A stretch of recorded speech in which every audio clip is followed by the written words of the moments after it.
Bismillahirrahmanirrahim. Assalamualaikum warahmatullahi wabarakatuh. Masya Allah, hari Rabu Sendu kalau di daerah saya di sini ya. Gimana daerah teman-teman?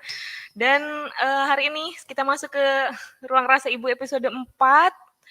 Sesuai judulnya, menata urusan hati gitu ya. Jadi Allah langsung uji nih si studio kita ini sesuai judul yang menggoyang-goyang dan menggoncang-goncangkan hati karena mendadak segala urusan teknis yang udah siap ini jadi ada beberapa hal yang di luar kendali. Tadi ada beberapa permasalahan. So, terima kasih banyak buat teman-teman yang udah stay nungguin. Tadi saya juga ngeliat terus kok, saya mantau terus teman-teman yang ngechat nih kapan nih mulainya. Jam 9 udah jam 9 lewat dan lain sebagainya, Masya Allah. Tapi teman-teman tetap stay. Terima kasih banyak. Kita akan sama-sama ngobrol lagi di episode keempat. Dan insya Allah relate ya, meskipun sama teman-teman yang juga masih single. Karena jadi teman-teman punya perspektif bahwa kehidupan sebagai istri dan ibu itu ternyata seperti apa dari perspektifnya para narasumber. Nah, di Rabu ini, episode keempat ini, kita bakalan ngobrol sama, saya nyebutnya apa ya berarti, teteh ya, kakak gitu ya. Jadi di antara narasumber-narasumber yang udah pernah hadir di Rabu kemarin-kemarin gitu ya, itu adik-adik rata-rata. Nah, kalau ini tetehku gitu. Dan kemarin-kemarin saya belum pernah ketemu sama narasumbernya secara langsung, yang episode 2 sama 3, Dena Haura sama Zafira. Nah, kalau yang ini dari masa kami masih sama-sama sendiri, sudah beberapa kali lah ya ketemu di beberapa forum, formal maupun informal. Banyak pengalaman juga kalau buat saya yang saya petik hikmahnya ketika bareng beliau. Saya belajar banyak juga dari apa yang saya lihat karena sosok beliau ini narasumber kita hari ini adalah sosok seorang aktris gitu ya, yang kalau orang nggak ketemu secara langsung berarti kan taunya dari layar kaca ya. Oh, kayak gini personalitinya, oh filmnya film ini gitu ya. Tapi secara pribadi bisa dikasih rezeki untuk ketemu secara langsung di dunia nyata. Dan ada sempet momen pernah nginep di daerah mana gitu ya, Sukabumi kalau nggak salah. Kemudian lihat keseharian, oh begini nih. Jadi seru aja buat saya pribadi yang bukan dari dunia keartisan gitu ya, melihat sosok di belakang layarnya aktris itu kayak gimana sih gitu kesehariannya, terutama muslimah. Dan saya melihat beliau tuh luar biasa integritasnya menurutku ya. Nanti kita coba gali. Tapi karena di sini ada konteksnya adalah menata urusan hati, nanti kita juga akan gali dari urusan atau perkara hati. Sekaligus teman-teman, apa relate-nya sama seorang perempuan tentang urusan hati? Ini jelas banyak ya, terutama kita urusan hati itu urusan yang paling nggak kelihatan, tapi itu sebenarnya penentu semangat atau enggaknya kita ngejalanin hari. Kita bisa mukanya baik-baik aja, visi kita oke-oke aja, padahal hati kita lagi kacau, nggak beraturan, berantakan. Kalau masih single masih bisa lari ke coffee shop, masih bisa lari ke library gitu ya. Tapi kalau udah jadi istri, udah jadi ibu apalagi, kita nggak bisa gitu aja ninggalin anak-anak kita kan. Kita nggak bisa gitu aja pergi dari rumah, nggak izin ke suami kita. Nah, ini gimana natanya, terutama untuk konteks narasumber hari ini yang domisilinya udah pindah bukan di Indonesia. Dan kabar-kabarnya kalau di negaranya sosok ini tinggal, itu beliau nggak ditemenin juga sama asisten gitu. Kita gali ya, dari beliau langsung aja kita sambut beliau masuk studio. Kita panggil sama-sama Teh Meida Sefira. Assalamualaikum warahmatullahi wabarakatuh. Waalaikumsalam warahmatullahi wabarakatuh, Pepe. Ya Allah, udah Masya lama ya Allah. kita nggak ketemu. Teh, kita tuh ketemu tahun berapa ya pertama kali, masih ini Kayak nggak ada gambar? kayaknya yang acara Sukabumi ya, yang sama Sani kali ya. Iya, Ingat-ingat. iya, iya Sukabumi kan bener. Tapi juga pernah kayak di backstage satu acara, tapi nggak satu waktu gitu. Kayaknya PPO Ah, duluan atau se-PPO duluan deh kayaknya. Sama ibu ya itu itu datangnya. itu di oh iya iya iya Halal Jakarta dulu. halal hulu hilil halal, hulu hilil halal kalau nggak salah ya. Iya nggak ya? Ya Allah, Kayaknya. 2012 Teh. 10 Mm-mm. tahun yang lalu. Insya Allah. Iya, Kayak baru Masya buku Allah. Grid Muslimah baru launching kayaknya deh, Iya, nggak iya, lama. benar, Masih kan. benar, benar, benar, benar, Masya Allah. Nah, teman-teman, inilah tetehku. Kakakku ya dan, teman-teman mungkin kenal Teh Meida Zefira ini di layar kaca ya. Teteh film pertamanya itu ya, KCB ya? Iya, KCB film pertama. Ketika Cinta Bertasbih tahun 2008 bukan sih? 2008. Iya, 2008. 2008. Wow, teman-teman tahun 2008 kelas berapa nih yang lagi nyimak nih? Wah, ini udah umur nih, Pel. Oh enggak, padahal nggak maksud loh. Iya. Masya Allah teman-teman, kita akan gali ya dari Teh Meida dan boleh banget drop pertanyaan nanti kalau ada waktunya kita akan langsung ambil dari kolom chat. Teh Meida di situ juga ada pertanyaan yang running nggak di situ? Teteh pakai ini. Enggak, kayaknya enggak kelihatan deh. Oh oke, Gimana? berarti aku yang akan bacakan. Siap, Oke. nggak apa-apa. Alhamdulillah. Ini asli aku senang banget ketemu Teh Meida lagi. Ada perasaan yang meluap-meluap begitu ya. Meletup-letup setelah tadi internet rada error.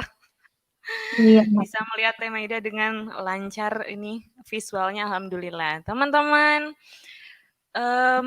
aku mau langsung tanya aja ya, Teh Mei, Iya. ke dunia keaktrisan itu memang tujuan atau punya goals masuk dunia aktris nggak sih? Enggak, sebenarnya pribadi introvert ini nggak akan mau masuk ke sana ya. Oke, Kayaknya Teteh itu introvert. eh iya kayaknya ya ngerasa kayak tapi kan kita harus profesional ya. Mungkin orang berpikir ah masuk sih Hmm. TMD introvert gitu ya. Tapi bagi yang kenal deket mungkin lebih paham ya bahwa itu cuma casing aja di luar karena tuntutan profesi aja harus mingle gitu ya. Tapi sejatinya enggak, ternyata banyak juga ya kayak penyanyi dan lain-lain yang dia memang karena profesional aja tapi sebenarnya sih nggak se-friendly itu gitu ya. Maksudnya friendly itu bukan dia galak ya, tapi karena tadi ya dia lebih introvert gitu. Jadi sebenarnya dulu itu 2006 masuk kuliah, ayah pensiun, terus kayak punya goals gitu harus bantu orang tua gitu ya. Ya meskipun orang tua nggak push ya, nggak maksa. Orang tua cuma minta fokus aja bertanggung jawab dengan pilihan untuk kuliah, nggak usah mikirin biaya gitu. Tapi ya mungkin karena alhamdulillah punya orang tua yang mengucurkan kasih sayang banyak, jadi tahu diri aja gitu ya. Tahu diri dan harus sadar gitu bahwa ini tuh nggak percuma gitu ya, masuk sini tuh ada pengorbanan, ada jeripaya orang tua gitu ya, mungkin merelakan satu dan hal untuk bisa membiayai kuliah gitu. Jadi goalsnya gimana caranya dapat uang tapi tidak meninggalkan prestasi di kampus.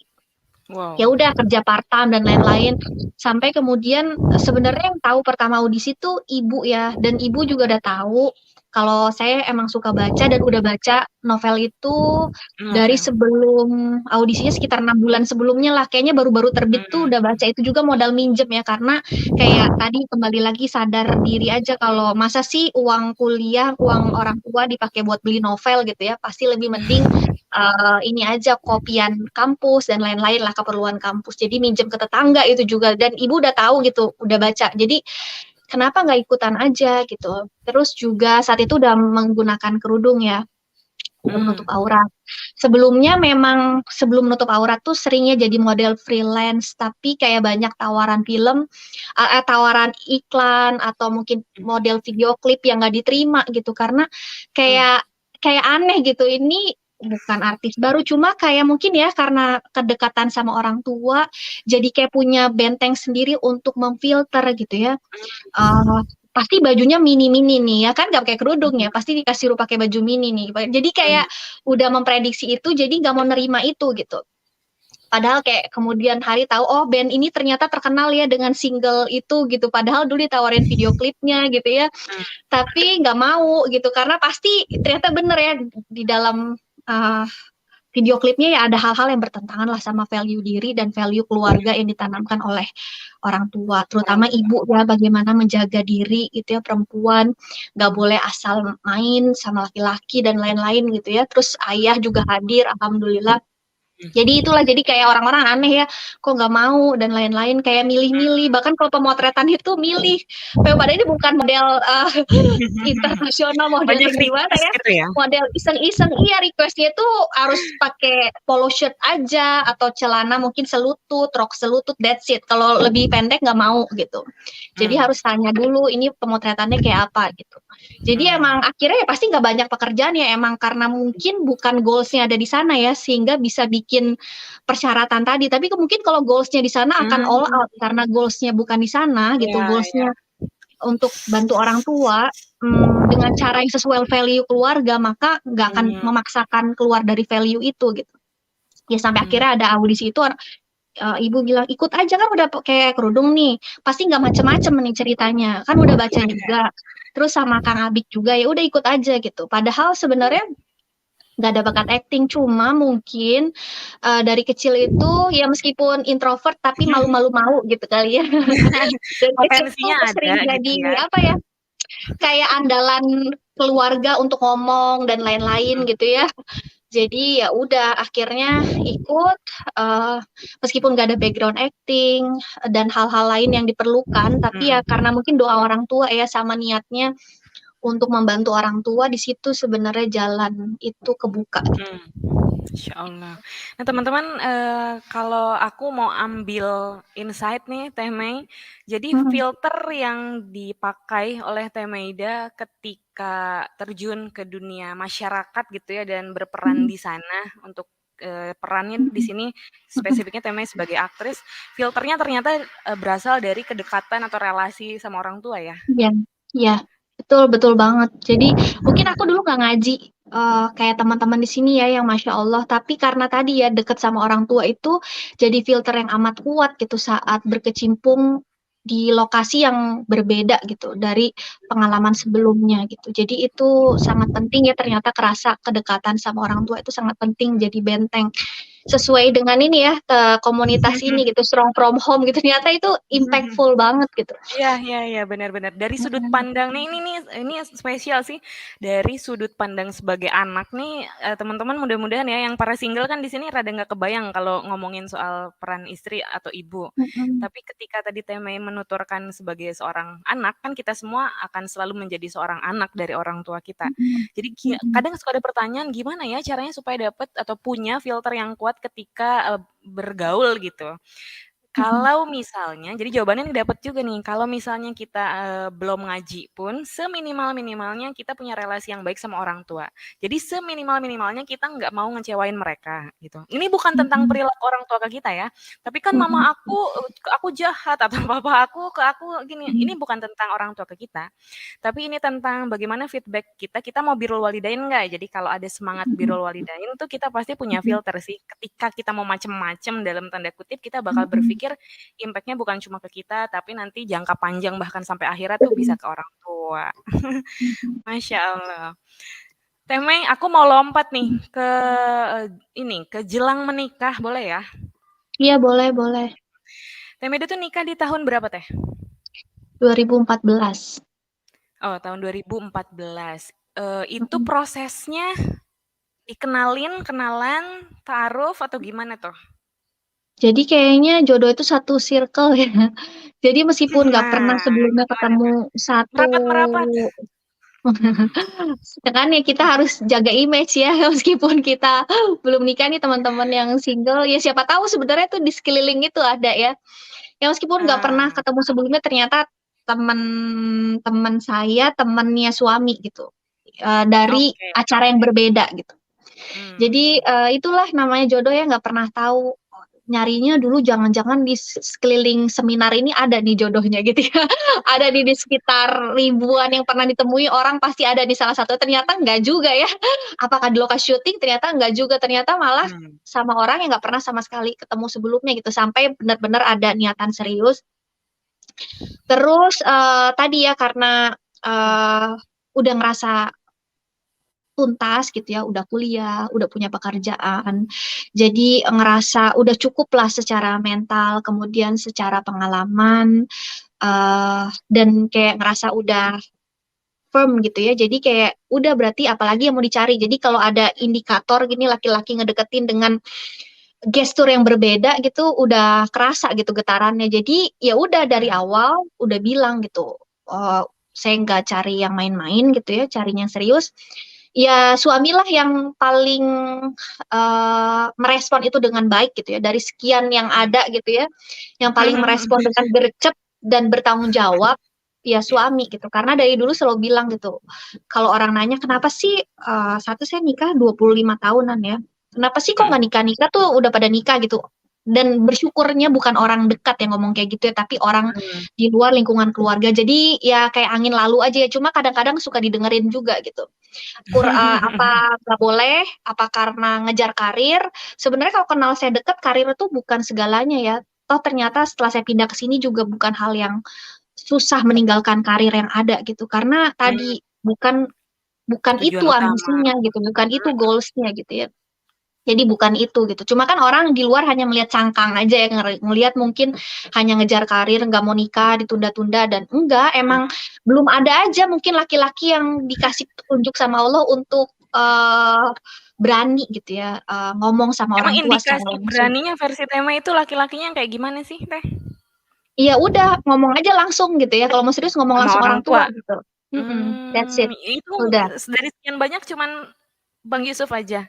Iya, Wah. yang berani langsung to the point gitu. Jadi eh harus diapresiasi dong ya kan, yang kayak gitu harus diapresiasi. Meskipun mungkin ya namanya belum kenal, belum punya apa ya, pengalaman satu mungkin acara dan lain-lain, mungkin belum ada rasa yang terlalu Mmm. intens gitu ya, hanya sekedar apresiasi, awalnya hanya mengapresiasi gitu bahwa laki-laki ini wajib diapresiasi gitu. Ya Mhm. akhirnya ya kenalan keluarga dan lain-lain dan alhamdulillah, semuanya ada jalannya gitu ya sama Bang Yusuf.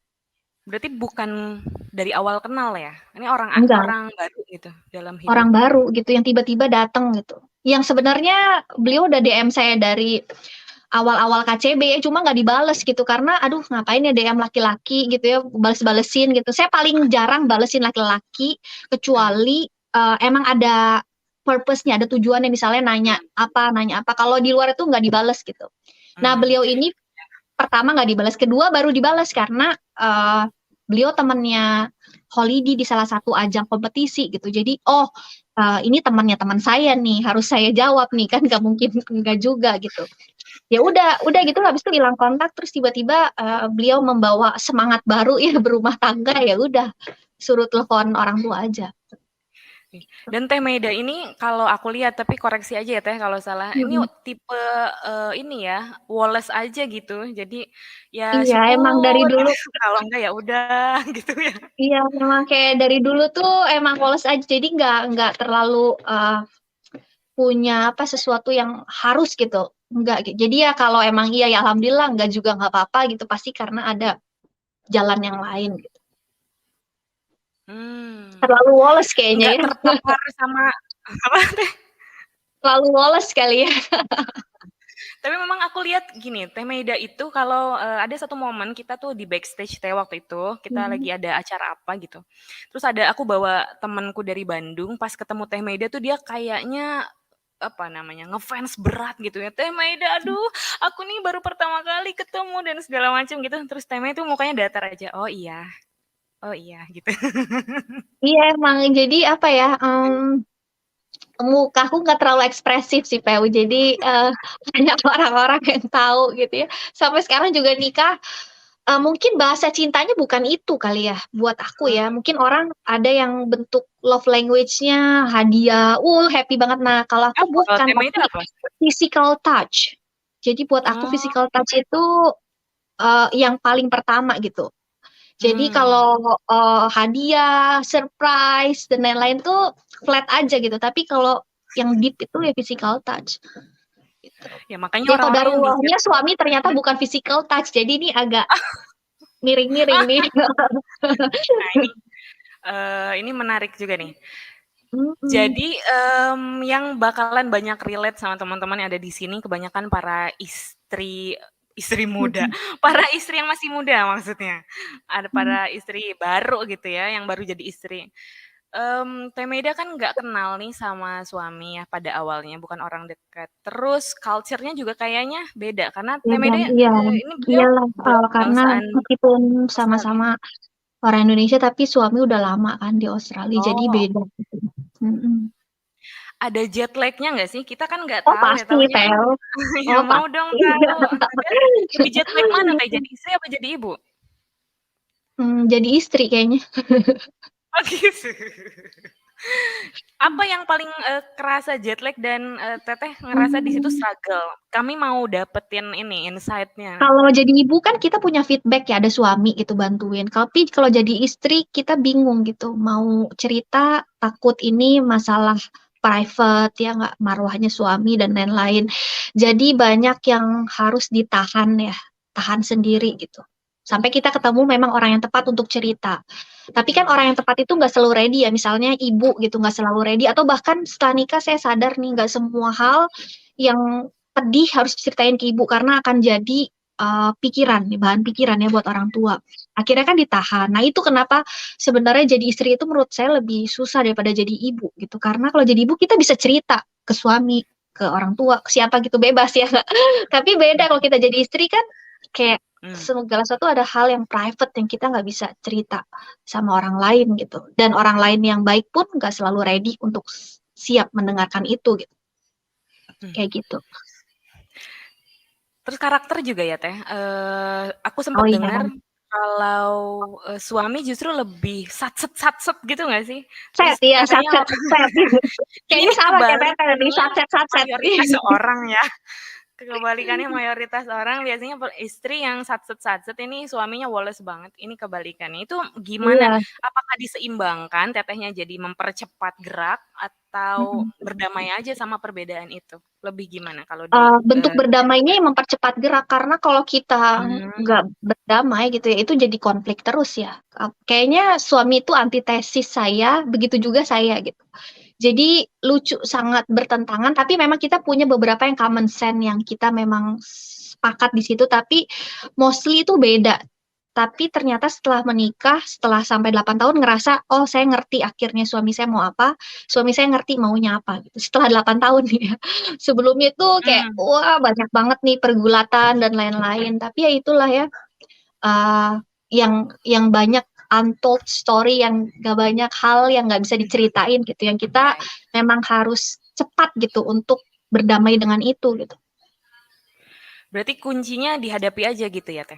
Dihadapi dan terima dan saya selalu belajar untuk mengingat kebaikan gitu. Karena Mmm, kalau kita konflik pasti kita akan punya prasangka macam-macam ya tapi saya selalu belajar untuk mempercepat konflik itu selesai yang mengingat kebaikannya gitu. Itu sih sebenarnya kalau nyari keburukan saya juga banyak gitu ya yang nggak baik banyak tapi kalau ingat kebaikan itu yang meredam dan akhirnya mengembalikan ke kondisi yang damai gitu. mhm. Tuh, akhirnya belajar Pengen mengalah karena nggak semua iya, hal kita perlu argumen ya, kecuali mmm. hal-hal yang sangat fundamental mungkin. Tapi kalau hal-hal yang receh-receh sih, ya udahlah ikutin aja gitu. Hal-hal yang receh udah ikutin aja gitu. Nah itu sih sebenarnya, kepribadian Teh Meda yang jarang ada ya di umumnya perempuan sejujurnya. Di aku. Ya Bisa kan woles beda kali seperti saya karakternya. Tapi kan ada plusnya gitu ya kan. Aku terlalu woles kayaknya. tapi itu, bagus juga sih, maksudnya buat hal-hal di mana, suami kan seorang laki-laki yang beliau pride-nya adalah dimenangkan gitu ininya, apa, Hmm. pendapatnya, terus dapat istri yang woles kan jadi, apa ya, langkahnya leluasa gitu. Itu Teteh kenapa sih kok bisa bisa oh ya, bisa slow banget gitu? Oh, Apa? sebentar ya Pak, ini ada Oh iya mau ke iya iya iya. toilet belajar bentar ya. Nggak apa-apa. Oke, teman-teman, seperti biasa ya, insight-nya teman-teman silakan petik dari obrolan-obrolan yang tadi berlangsung secara natural. Teman-teman boleh banget, mmm, dapat apanya itu dicatat atau nanti dibuat quote, boleh nanti ditulis di Instagram story, tag ke sekolah rumah tangga, ke @Sefira_Meida, ke @Febrianti_Elmira, karena forum Ruang Rasa Ibu ini bukan kematerian terus teman-teman bisa runut gitu dapat dari awal sampai akhir, tapi berupa forum obrolan, ngobrol ringan sama narasumber-narasumber yang teman-teman bisa dapetin insight-nya di sepanjang obrolan gitu ya. Mudah-mudahan di antara apa yang kami obrolin ini teman-teman ngerasa ada yang bisa dipetik nih gitu. Ada beberapa pertanyaan yang udah masuk. Tapi sambil kita nungguin Teh Meidanya, saya mau ngingetin teman-teman, sekolah rumah tangga sebagai platform pembelajaran bagi teman-teman muda ya, keluarga muslim muda, khususnya suami dan istri. Apa pembedanya kami dengan platform yang sudah ada lainnya? Pembedanya adalah di kami semua pembelajarannya diselenggarakan untuk dua belah pihak. Ada buat suami, ada buat istrinya, ada buat ayah, ada buat ibunya, ada buat laki-laki, ada buat perempuannya, enggak hanya salah satu. Nah teman-teman, bagi yang mau bergabung sama keluarga besar sekolah rumah tangga, boleh banget kami lagi buka hari ini dan besok program affiliate-nya, nanti akan diinformasikan di akhir sesi atau bisa dilihat di akun Instagram @sekolahrumahtangga. Teh Meidanya sudah kembali, boleh kita buka lagi studionya. Teh aman nggak Safirnya? Aku Aman, ini aman, guilty aman. kalau Maaf ya, ini emang biasa terjadi gitu kalau di jam hari nggak ada bapaknya, jadi nggak ada backup. oh, oke. Di sana tuh di Sydney ya? Teh Meida tadi yang nanya, Teh Meida luar Ya di negerinya di mananya? Sydney, saya di Sydney Hah? Di mana? tinggalnya. Di Sydney. Ya di Berapa Sydney. beda jarak waktu tadi di sini hampir jam 10, Beda di tiga sana jam jam, berapa Teh? lebih cepat di sini. Oke, berarti jam 9, 10, 11, 12, jam 12, mau jam 1 Iya. siang. Oke, teman-teman 20 menit lagi aku mau mulai masuk ke pertanyaan yang ada di sini. Teh Meida dari Awani Irawati. Bentar, aku show dulu. Biar. Oke. Tunggu. Nah, ada dia. Teh Meida kenapa akhirnya mau pindah ke luar negeri? Enggak beratkah meninggalkan Indonesia, keluarga, dan kerabat? Teh Meida boleh sih ya. Coba Teh. Iya, sebenarnya sewoles-wolesnya ya pasti adalah perasaan, Oh, aduh sedih gitu ya. Terutama saya tuh deket banget sih sebenarnya sama orang tua dan mungkin paling deket ya sama orang tua. Karena anak tadi ibu ya Teh karakternya katanya? lebih, ya karena bahkan kayaknya ibu saya masih panggil saya ayang dan lain-lain. Karena saya orangnya rumahan banget, yang paling gampang di-reach gitu ya, reachable gitu sama orang tua. Yang lain tuh sibuk gitu ya. Kalau saya paling gampang karena ya ada di rumah terus gitu kan, kecuali ada pekerjaan atau kuliah baru keluar gitu. Jadi ya tadi justru sangat berat dan ternyata ujiannya ya di situ gitu ya. Semakin kita attach pada sesuatu, di situ ujiannya datang gitu. Mungkin saya terlalu attach ya sama orang tua. Uh, dari kuliah dan lain-lain gitu ya. Justru di situ Allah pengen saya detach ya dari makhluknya sehingga saya bisa independen, bisa mengembalikan gitu ya attachment saya hanya sama Allah gitu ya. Karena di situ gitu. Makanya sekarang belajar sama anak jangan terlalu attach. Maksudnya attach itu terlalu mendewakan gitu atau sama suami Iya, enggak iya. karena khawatir di situ ujiannya datang ya untuk melepaskan kita dari kebergantungan sama makhluk gitu. Oh, ini deep loh. Uh, jadi ya udah karena apa saya pindah ya karena suami gitu. Kan udah nikah ada konsekuensinya gitu. Jadi ya udah ikutin gitu. Jadi, kalau berat ya pasti berat. Tapi kita lihat lebih banyak mudorotnya atau banyak manfaatnya kita ikut suami gitu ya. Dan ya alhamdulillah gitu ya. Saya pernah LDM bahkan sebelum tahun Iya. ini 2 tahun karena COVID nggak pernah ketemu sama suami. Karena saya nggak bisa datang ke sini, anak saya masih kecil gitu ya, terus suami juga nggak bisa ke Indonesia karena bordernya ditutup. Itu challenge banget, tapi ya bersyukur gitu ya, ternyata kami berdua mungkin bukan love language-nya quality time, mungkin bukan ya. Kalau mungkin orang yang quality time harus bareng dan lain-lain itu berat, tapi karena love language kami berdua bukan di situ, kita masih bisa mengendalikan itu gitu, karena bahasa cintanya beda gitu ya. Jadi ya udah jalanin terus juga kalau misalnya kangen ya bisa kita video call ya atau mungkin undang orang tua datang kalau ada rezeki ya, atau kita ke Indonesia itu kan masih banyak ya jalan. Tapi sih saran saya setelah sebagai orang yang pernah LDM Berapa uh, lama teh LDM-nya?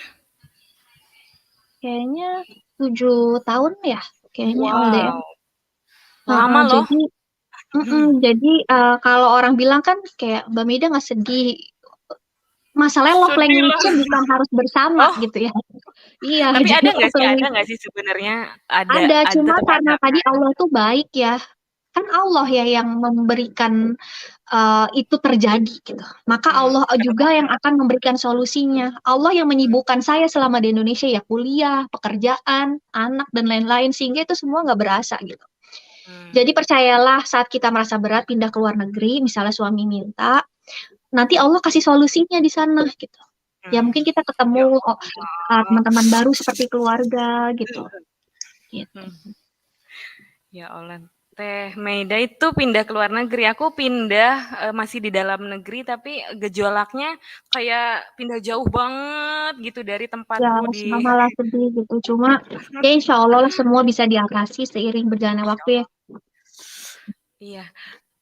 Aku dapat insight sih, teman-teman nggak tahu dapat yang sama atau enggak dari yang Teme jawab di pertanyaan ini. Jadi, nggak tahu kentara nggak sama yang lain bahwa Teh Meida ini, menyikapi sesuatu itu dengan pemaknaan. Kalau aku kasih quote begini, bukan tentang keadaannya, tapi tentang pemaknaannya, ya. Yes. Biar bisa Luar dibikin biasa quote, berarti ini. biar bisa di-post ya. Bukan tentang keadaannya, tapi tentang pemaknaannya. Jadi keadaan itu selalu netral. Kita yang memaknainya gitu.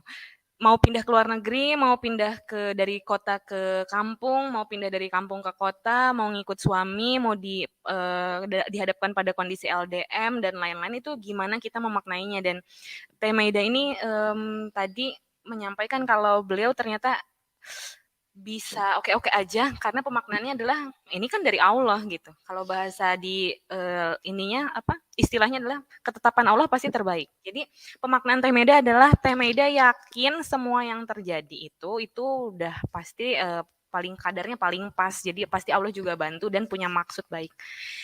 Gitu teman-teman. So apapun ujiannya yang lagi dihadapin sama teman-teman di rumah dengan perannya masing-masing saat ini bukan tentang keadaannya, ini tentang pemaknaannya. Jadi carilah makna-makna yang tauhid oriented gitu ya, yang Allah oriented sehingga kita nggak worry-worry amat sama urusan-urusan receh duniawi ini. Insyaallah. Kita cari lagi pertanyaan ya Teh. Ya, Iya. Oh ini dari wah hilang dari Teh Nia. Sambil show Teh Mei, orang tua tuh dulu mendidik Teteh gimana sih? Kok bisa deket banget sama orang tua? hmm. Bisa diceritain nggak apa yang orang tua lakukan ke Teh Meida? Ini biar kami dapat insight sebagai orang tua nih. Jadi orang tua tuh selalu ada kalau saya perlukan gitu dari saya kecil ya. Jadi ibu saya dulu sekretaris, kemudian apa ayah alhamdulillah dapat karir yang lebih baik sehingga bilang dan juga melihat ya karena waktu itu dititipin sama ART ternyata outputnya kurang bagus ya terhadap pertumbuhan kakak saya yang pertama sehingga akhirnya setelah mendapatkan karir yang lebih baik dengan penghasilan lebih baik ibu saya diminta berhenti gitu ya padahal beliau juga cukup baik gitu ya menjalankan perannya sebagai sekretaris di perusahaannya saat itu gitu. Tapi ya tadi melepaskannya untuk mengurus anak itu yang pertama saya apresiasi dan ibu saya ini ibu rumah tangga banget gitu ya all out gitu ya menjalankan ibu rumah tangga dan saya kayak berpikir ibu saya hampir nggak punya waktu sama orang lain selain sama anak-anaknya gitu. Jadi Masya ngerasa Allah. kayak ini tuh harus diapresiasi gitu ya bahwa keberadaan ibu yang selalu ada, yang selalu menjadi pendengar yang baik, sementara ayah saya kerja itu membuat saya punya apa ya backup gitu ya di belakang yang selalu bikin saya tegar gitu. Nah, itu yang akhirnya membuat saya dekat. Kemudian ayah saya ini memang nggak setiap saat bisa hadir karena beliau harus mencari nafkah keluar rumah. Tapi sekalinya beliau ada, bahkan sampai saya sebesar ini gitu ya, waktu masih kuliah, itu ayah itu masih antar jemput ya, suka nanya jadwal kuliah. Jadi bagaimana mungkin tidak dekat ya, sedangkan orang tua itu menjemput bola gitu. untuk bisa Hmm. hadir. Itu Masya sih yang Allah. akhirnya dulu kalau ujian jelek itu bukan nangis karena malu diri sendiri, tapi kasihan orang tua udah bayar kuliah Hmm. mahal-mahal gitu.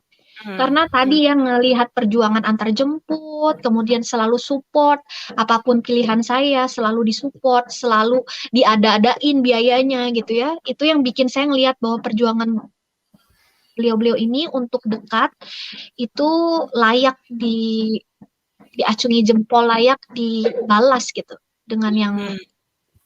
sesuai gitu dengan itu, meskipun ya mungkin sampai akhir hayat saya nggak bisa membalas itu semua ya, tapi at least uh, keberadaan beliau ini sangat penting gitu ya, sangat esensial sehingga saya bisa ada sekarang tuh ya karena perannya membuat saya punya value, membuat saya bisa meminimalisir ya Hmm. pergaulan di luar gitu ya, yang di luar pantauan, karena tadi ya setiap saya mau berbuat salah atau mungkin saya gagal gitu ya, saya bukan nangisin diri saya sendiri, enggak, tapi saya nangisin orang tua gitu. Hmm. Kenapa kok saya gagal? Nanti orang tua saya kecewa gitu. Hmm. Hmm. Jadi Hmm. kalau malas, kalau lagi down, ingat aja orang tua gitu. Hmm. Ini merinding dengernya. Perkara menata urusan hati sesuai judul gitu ya. Ini kayaknya kalau narasumbernya adalah Teh Meida, kita bisa tarik benang merah yang paling kuatnya adalah penataan urusan hati ini berhubungan banget sama urusan orang tua. Kalau di babnya Teh Meida ini memang deket banget sama keluarga ya, apalagi sama mama ya Mm-mm. Teh. Ibu, apa Iya, manggilnya ibu? mama. Mm. Mama. Iya sama mama deket banget. Dan ini ya, buat teman-teman yang masih single terus dengerin ini, biasanya suka memposisikan diri jadinya adalah mengevaluasi orang tua kalau lagi bahas orang tua. Tapi orang tua aku sih nggak gitu, nah gitulah bentuk-bentuk evaluasi. Beda tapi orang tua Teh Mei mah kan gitu ya, kalau aku boro-boro dijemput, ditanyain juga nggak pulang, nggak ditanyain gitu-gitu. Ya mudah-mudahan bukan di situ poinnya ya teman-teman, Iya. begini, untuk menetralisir teman-teman yang ngerasa, "Aku nggak relate tuh, orang tua aku nggak gitu tuh." Aku mau netralisirnya begini, Teh Maida itu bukan hanya, beliau berpendapat kayak tadi, akhirnya, bilang bahwa orang tuanya luar biasa dengan segala kontribusi kepada anak, itu bukan karena orang tuanya ngasih tahu, "Eh, papa jemput kamu tuh, berarti papa sayang kamu loh." Enggak, kan nggak gitu. Terus, "Mama ada di rumah terus loh untuk kamu." Kan mamanya juga nggak bilang gitu. Tapi Teh Maidanya peka melihat apa yang orang tuanya lakukan kepada beliau itu adalah bentuk kasih sayang gitu. Jadi ini bentuk kepekaan seorang anak terhadap apa yang dilakukan sama orang tuanya tanpa orang tuanya perlu menyampaikan secara lisan gitu. Karena ada Mm. banyak banget kebaikan orang tua itu yang enggak spektakuler dan enggak kelihatan sama kita. Aku mau ceritain ya Teme, nambahin nih Iya. nguatin yang Teme Mm-mm. sampein dari konteksnya aku kan pindah ke pesantren nih. Sekarang tinggalnya bukan di Mm-mm. Bandung lagi tapi di Subang. Mm-mm. Dan di pesantren ini kami ada beberapa lah ya di sini yang yatim, ada beberapa yang kondisinya juga nggak terlalu baik gitu di keluarganya. Ada satu momen itu ada seorang ibu datang ke pesantren dan ibu ini waktu itu aku lagi sakit badan Mm-mm. banget, nggak tahu kenapa. Nah Mm-mm. ibu ini tiba-tiba datang ngetuk, terus dia dapat kabar kalau aku sakit. Ini ibu yang ternyata adalah salah satu orang tua dari santri. Mm-mm. Nah, ibu ini, datang terus menawarkan untuk mijit gitu, "Bisa bantu aku mau Mm-mm. saya bisa bantu mijit kok, Teteh mau nggak?" Katanya ke saya. Terus ya, "Saya mau ya karena lagi butuh." Terus beliaunya mijitin. Nah, sepanjang mijit itu kan pasti ngobrol ya, masa diem-diem aja Mm-mm. gitu. Nah, pas Mm-mm. lagi beliaunya, eee, mijit selesai gitu ya ngobrol, "Ibu orang tua santri yang mana?" Terus beliau jawab dan lain sebagainya sampai saya tahu, oh, beliau ini sehari-harinya kayak gini aktivitasnya dan Mm-mm. lain-lain gitu ya. Pas beres aku udah ini kepelin uang gitu ya karena udah Mm-mm. mijitin. Itu normal aja aku, sebagai Mm-mm. balas jasa gitu. Pas Mm-mm. aku mau sampein uangnya ke tangan ibu itu, bentuk terima kasih aku gitu ya, beliau tuh nolak, bener-bener nggak mau, bukan yang basa-basi, enggak, bukan gitu, tapi asli nggak mau, "Jangan Teh, jangan," gitu. Terus saya bilang, "Nggak apa-apa Bu, ini ngasih karena makasih nih udah dipijitin, enak banget," kataku. "Enggak Teh, enggak," gitu.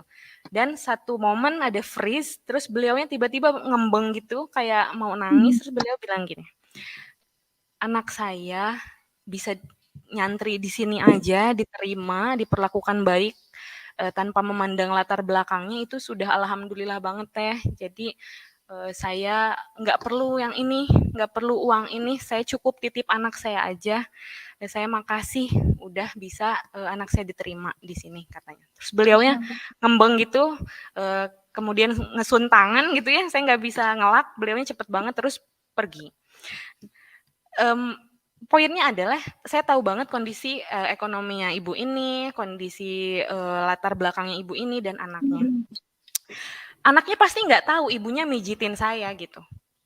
Anaknya nggak tahu juga, mungkin ibunya itu datang ke pesantren kalau ngelihat ada anggota keluarga kami di pesantren sebagai pengurus yang lagi sakit, ibunya bikinin jamu tuh anaknya pasti nggak tahu. Tapi ibunya ngelakuin itu untuk para pengurus pesantren karena ibunya ingat anaknya gitu. Karena sayangnya si ibunya ke anaknya ini.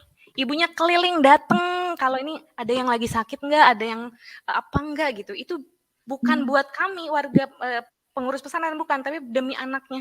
Bentuk terima kasih ibunya ke kami karena sudah nerima anaknya. Kan anaknya nggak pernah tahu yang kayak gitu. Jadi maksudnya adalah pasti kita juga ada banyak hal yang kita tuh nggak tahu apa yang orang tua kita perjuangkan di belakang kita. Mungkin orang tua kita bilang makasih sama guru kita, bilang makasih sama teman kita yang ngejagain kita, ke orang tua teman kita yang nganterin kita misalnya pulang gitu ya. Aduh, ada banyak banget kita nggak pernah tahu. Jadi jangan ukur kebaikan orang tua itu dari yang cuma bahkan kita lihat aja karena dibanding yang kita nggak lihat itu jauh lebih banyak lagi.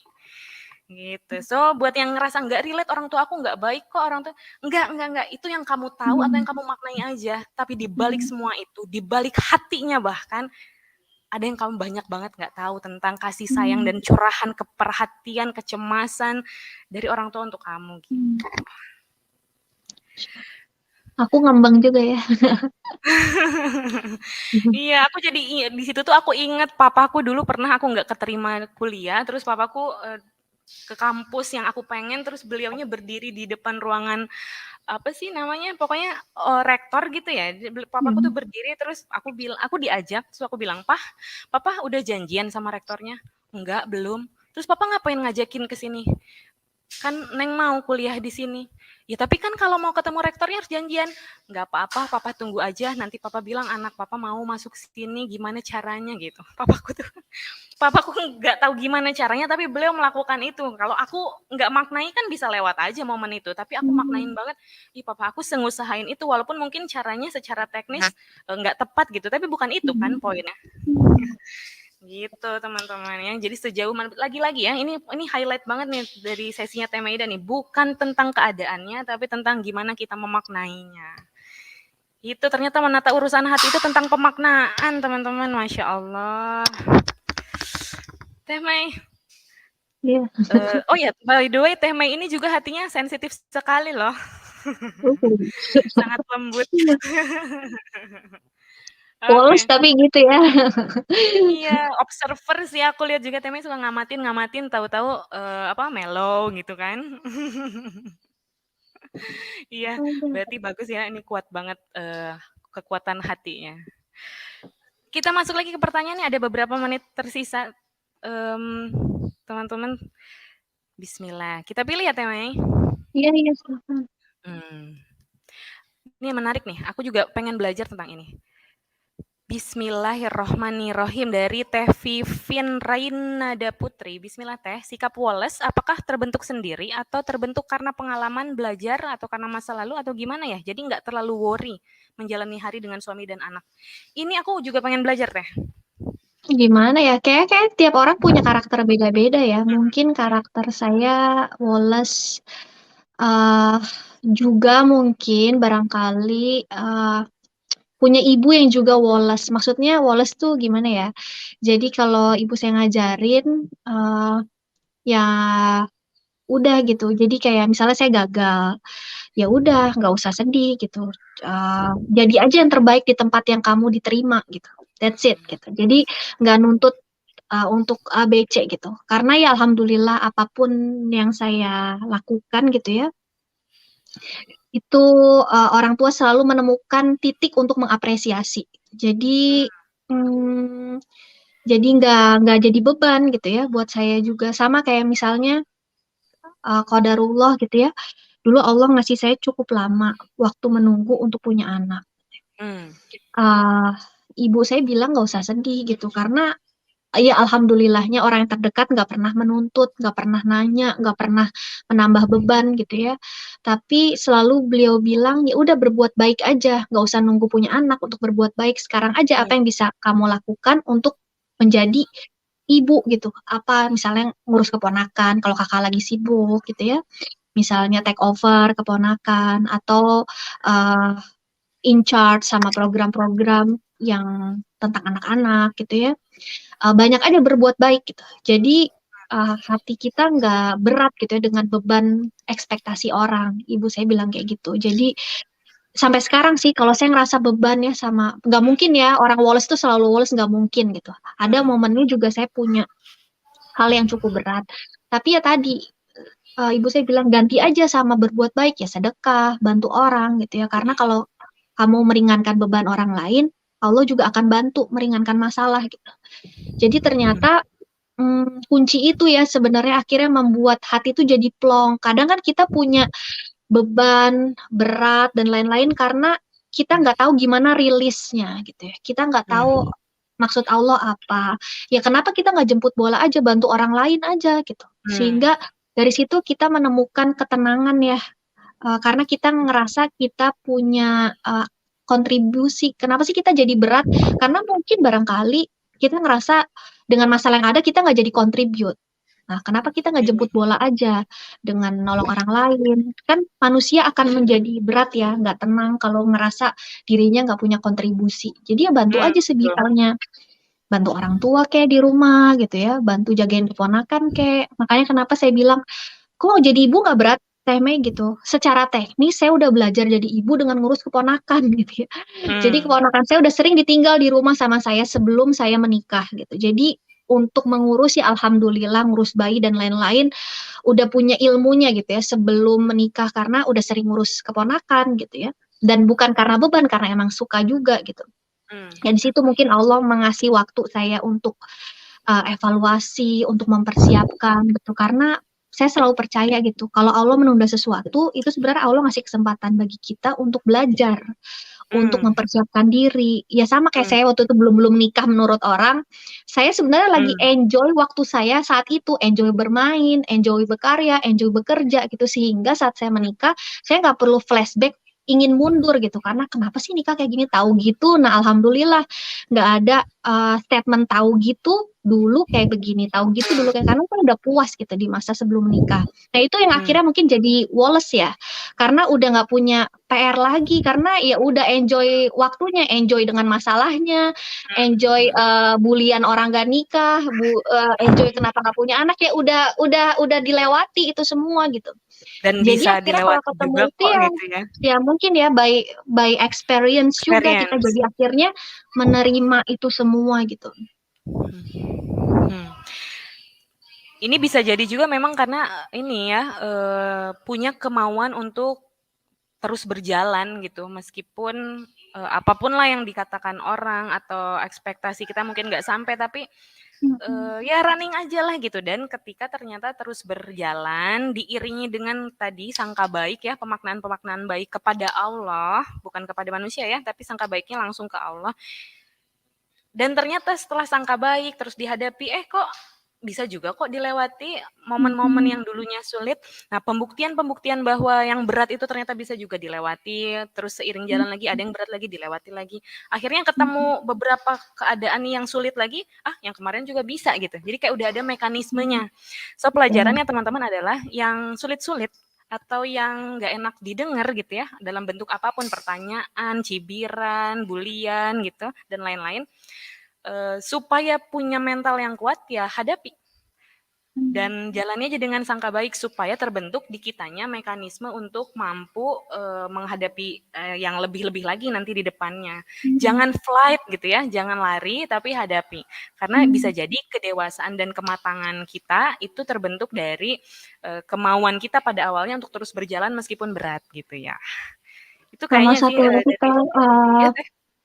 uh, guru saya ikut salah satu kajian gitu ya. Jadi beliau bilang gitu. kalau kita banyak sedekah, insya Allah kita menjadi pribadi yang woles gitu. Karena kalau Nah, orang yang ada banyak kata sedekah sedekah nih. itu udah terbiasa melepaskan. Kan kita menjadi nggak woles karena kita susah melepaskan ya. Hmm. Melepaskan Masya Allah. ketergantungan kita sama manusia dan lain-lain. Jadi kalau guru saya ngajarin ilmunya perbanyak sedekah sehingga kita Hmm. akan ridho gitu dengan apapun. Karena orang yang sering bersedekah bukan berarti saya mengatakan declare saya suka sedekah ya, tapi Hmm. saya diajari dan sedang belajar Hmm. untuk ya membantu banyak orang gitu. Insya Allah. Karena apa? Uang aja kita berikan kok, apa aja kita berikan kok. Hmm. Masa Allah mengambil kita jadi pelit gitu ya? Kita nggak mau Hmm. bantu kan sebenarnya bikin kita berat terhadap sesuatu atau jadi nggak woles karena kita menahan ya. Kita Hmm. nggak Ya. menerima, kita nggak rilis itu semua. Nah, pribadi orang yang bersedekah menurut guru saya, Ustadz Haris, beliau bilang ya akan mudah melepaskan gitu. Sehingga apapun yang Allah ambil ya woles aja gitu. Karena Hmm. ya hidupnya Ya. udah dididik untuk melepaskan kepunyaannya gitu. Hmm.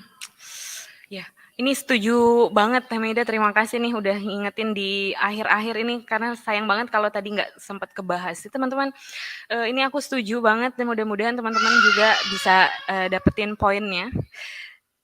Jadi ternyata hubungan antara sedekah sama kemampuan hati untuk melapangkan kepenatan di dalam itu relate banget. Ada banyak dibahas di bab Tazkiyatun Nafs. Di buku manapun atau kitab manapun yang bahas tentang pembersihan jiwa, pembersihan nafs, itu selalu ada pembahasan bahwa kalau mau latihan untuk ngosongin atau membersihkan diri kita tuh pasti ada ikhtiarnya dengan sedekah. Ini bagi yang logis-logis klub itu bakalan nggak cocok karena kan aku mau bersihin hati aku supaya ngemplong kok urusannya jadi ngeluarin duit apa hubungannya gitu. Tapi ya begitulah arahan dari Allah. Relate-nya di sini bahwa ketika kita ngeluarin harta, ngelepasin sesuatu berarti ya itu tadi Teh Maida bilang, itu kita sedang membuat mekanisme lagi-lagi mekanisme baru dalam diri kita untuk melepaskan yang kita anggap kita punya itu untuk dilepaskan keluar untuk lebih manfaat gitu. Ya, intinya adalah kitanya ngelepasin apa yang kita kira kita punya. Karena kan sebenarnya aslinya harta juga bukan punya kita ya, titipan dari Allah juga.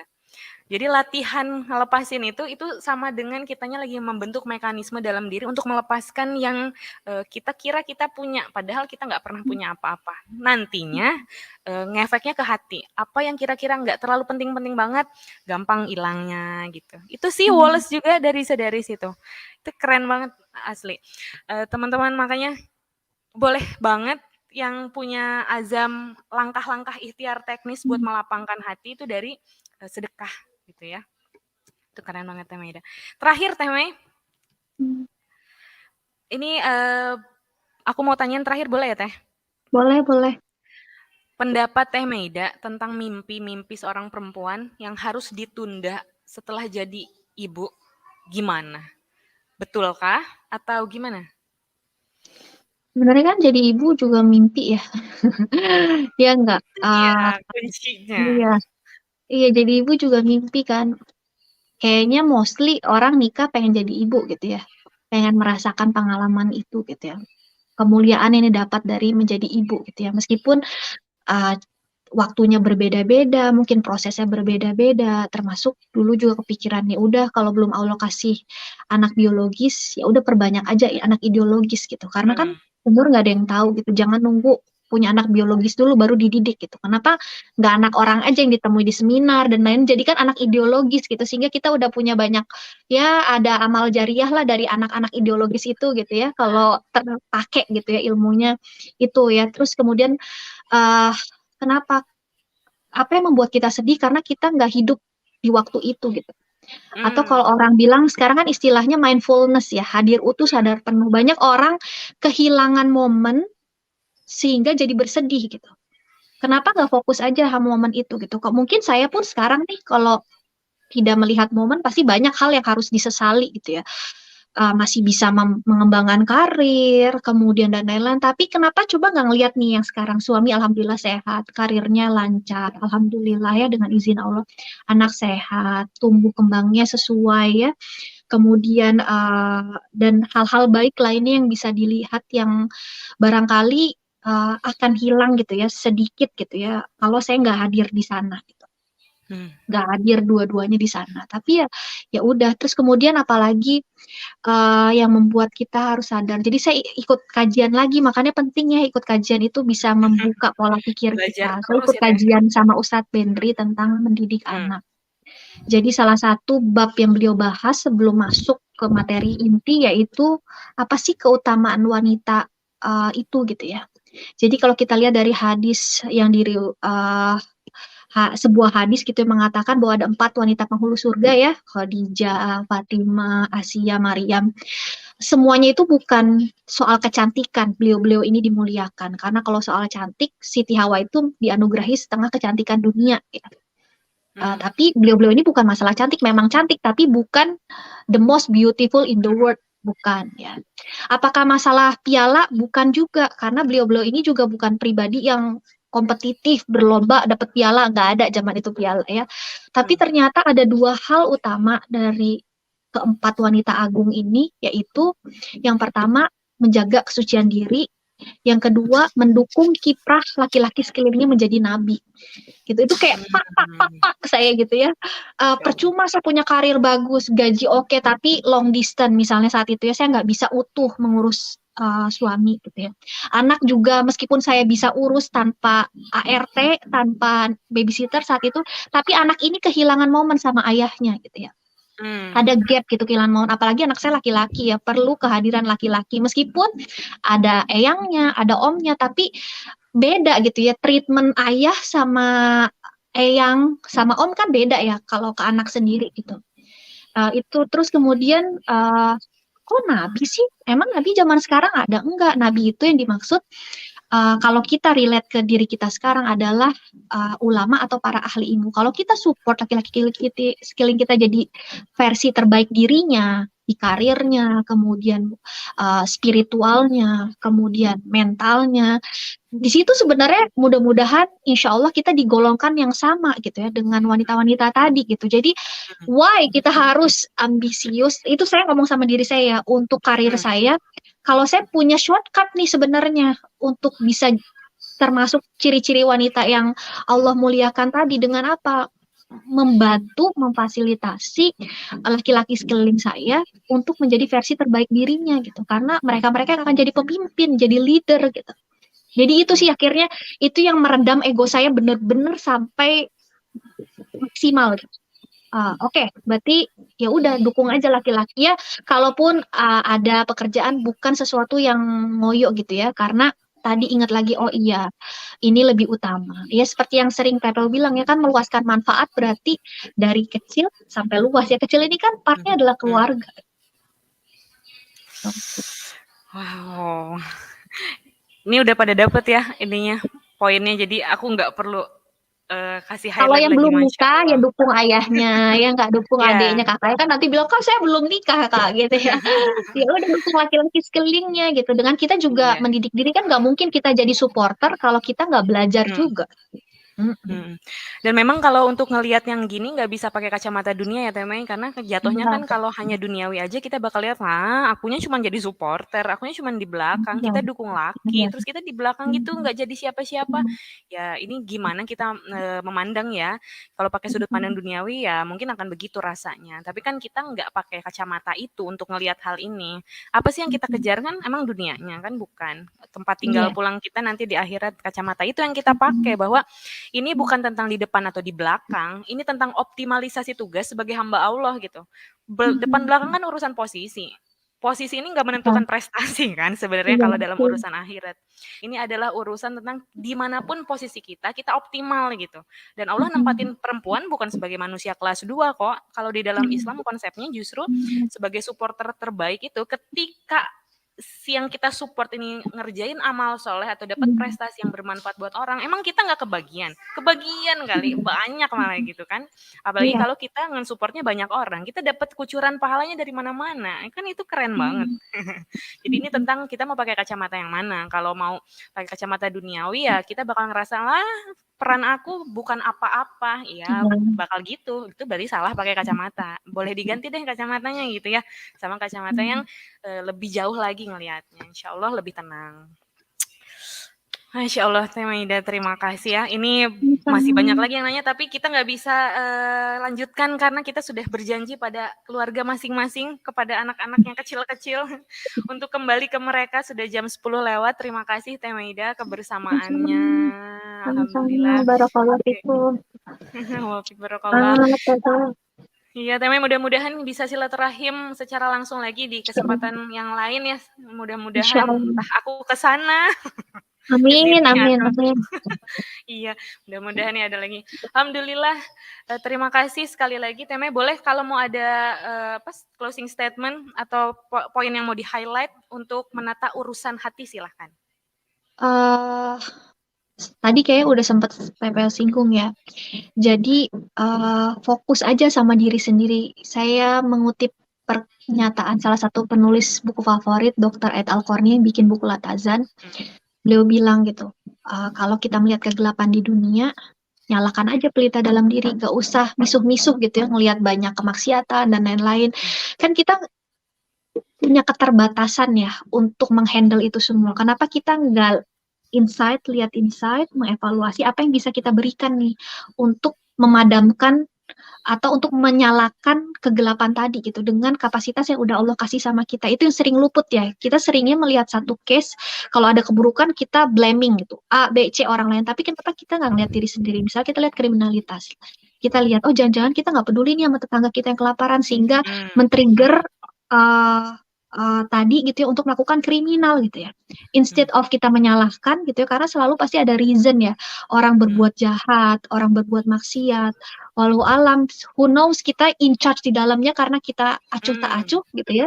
Kita nggak peduli. Nah, kenapa kita nggak lihat diri kita dulu gitu? Hmm. Apa yang udah kita lakuin sehingga kok itu bisa terjadi? Padahal kan Allah ciptakan kita nggak jadi hamba aja ya, atau hubungan secara linear, tapi Allah ciptakan kita juga jadi khalifah gitu ya. Hubungan yang horizontal gitu. Keberadaan kita harusnya juga jadi sesuatu yang bermanfaat gitu. Karena Allah nggak minta kita untuk memperbaiki diri kita aja gitu. Jadi khalifah kan juga kita memperbaiki semesta ini gitu bersama-sama. Insya Allah.